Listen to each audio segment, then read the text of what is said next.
One nation bill को लोकसभा में मोदी सरकार के पास 2/3 बहुमत नहीं होने की वजह से जेपीसी को भेजा गया है।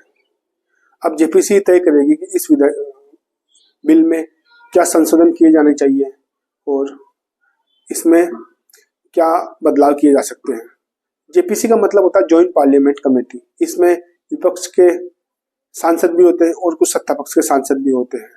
वो जेपीसी हर बिल के लिए जिसको भी भेजा जाता है उसके लिए नई जेपीसी गठित की जाती है। तो इसके लिए नई जेपीसी गठित होगी। अब ये सवाल थोड़ा पेंडिंग में चला गया है। अब हम वन नेशन वन इलेक्शन की बात करते हैं। इसका सीधा सा अर्थ है कि एक देश एक चुनाव, यानी कि देश में लोकसभा की और विधानसभा की चुनाव, साथ ही पंचायत और नगर पालिका की चुनाव भी एक साथ हो। क्योंकि जब देश आजाद हुआ था तो 1952 के बाद में पहला लोकसभा चुनाव हुआ, तभी से ही विधानसभा चुनाव और लोकसभा चुनाव साथ हो रहे हैं देश में, और ये 1970 तक होते रहे। 1970 के दशक में कुछ राज्यों में विधानसभाएं में मध्यावधि चुनाव हुए, इसलिए ये चक्र गड़बड़ा गया। अब मोदी सरकार चाहती है कि फिर से देश में लोकसभा विधानसभा के चुनाव और नगर पालिका और पंचायतों के चुनाव उसके 100 दिन के अंदर करवाए जाएं। तो one nation one election bill का किसको फायदा और किसको नुकसान, पहले तो ये देख लेते हैं कि वन नेशन वन इलेक्शन के पक्ष में मोदी सरकार क्या तर्क दे रही है। पहला तर्क तो ये है कि इससे देश के संसाधनों की बचत होगी।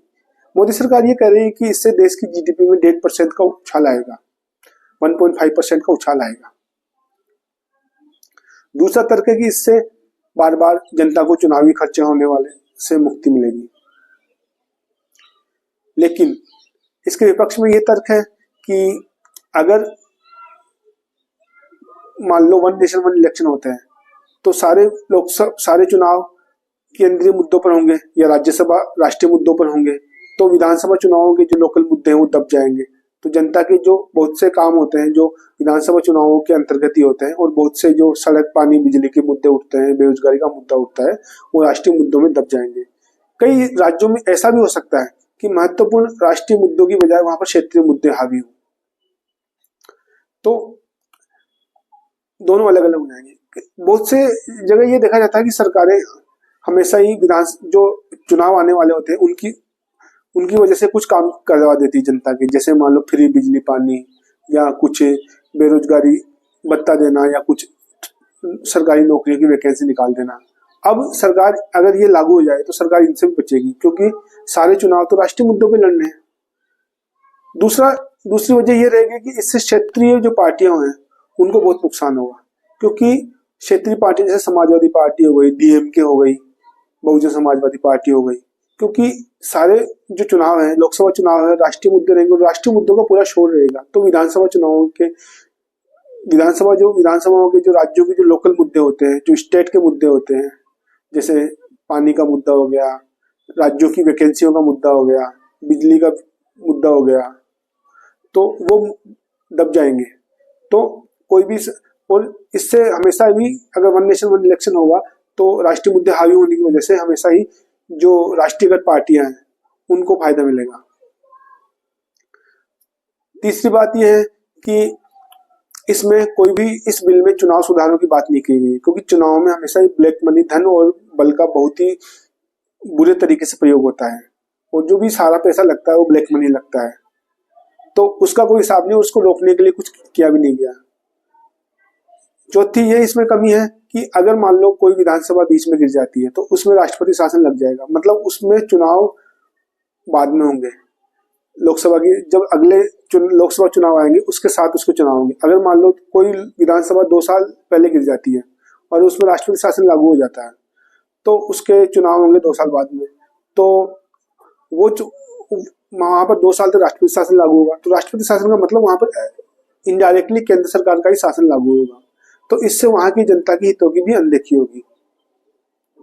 और इसमें एक बहुत बड़ा क्लॉज ये है कि अगर वन नेशन वन इलेक्शन हो जाता है तो अभी जो विधानसभाएं चल रही है उनका कार्यकाल पहले खत्म करना पड़ेगा 2029 से पहले, और कुछ का 2029 तक बढ़ाना पड़ेगा। तो इसके लिए संविधान संशोधन करना पड़ेगा। इसके लिए आधे से ज्यादा राज्यों की मंजूरी चाहिए और लोकसभा में और लोकसभा में और राज्यसभा में 2/3 बहुमत से विधेयक पारित होना चाहिए, जो कि फिलहाल एक तरीके से दूर की कौड़ी दिख रहा है, क्योंकि मोदी सरकार का न तो राज्यसभा में न लोकसभा में 2/3 बहुमत नहीं है। और जो क्षेत्रीय दल हैं उनमें इसके बारे में भ्रम की स्थिति और विपक्षी दल बिल्कुल विरोध कर रहे हैं। इससे आम जनता को भी एक नुकसान हुआ, क्योंकि बहुत सी राज्य सरकारें चुनाव देखकर ही कुछ काम कर देती थी जनता के, कुछ उनको एक तरीके से इनडायरेक्टली उनको कुछ लोक लुभावन परियोजनाएं लेके आती थी। साल अपने जो उनका शासनकाल होता है उसके अंतिम वर्ष में बहुत सी सरकार, जैसे राजस्थान में हम देखेंगे कि पिछली बार जब चुनाव हुए थे तो गहलोत ने 1 साल पहले कुछ ऐसी लोक लुभावन परियोजनाएं लेके आए थे जिससे जनता को कुछ फायदा हुआ था। जैसे महाराष्ट्र के चुनाव में लाडली बहना योजना लाए थे, एमपी के चुनाव में लाडली बहना। इस तरीके से जनता को कुछ मिल जाता है। वैसे तो सरकारें कुछ देती नहीं, लेकिन जनता को अनायासी या उनको शासक दलों की मजबूरी कहें कि वो कुछ जनता को उनको देना पड़ता है वो लोग, तो जनता उससे भी महरूम रह जाएगी। तो और एक और है कि चुनाव जो भी सारी पार्टियां हैं वो सब इस चुनाव आयोग की कठमुल्ली बन के रह जाएगी, और चुनाव आयोग पता ही है आपको किसके साथ है, ये कहने की जरूरत नहीं है। और चुनाव आयोग पर बहुत से सवाल भी उठे हैं कि वोटिंग होने के बाद भी ईवीएम में वोट कैसे बढ़ जाते हैं, ईवीएम मशीन पर भी सवाल है।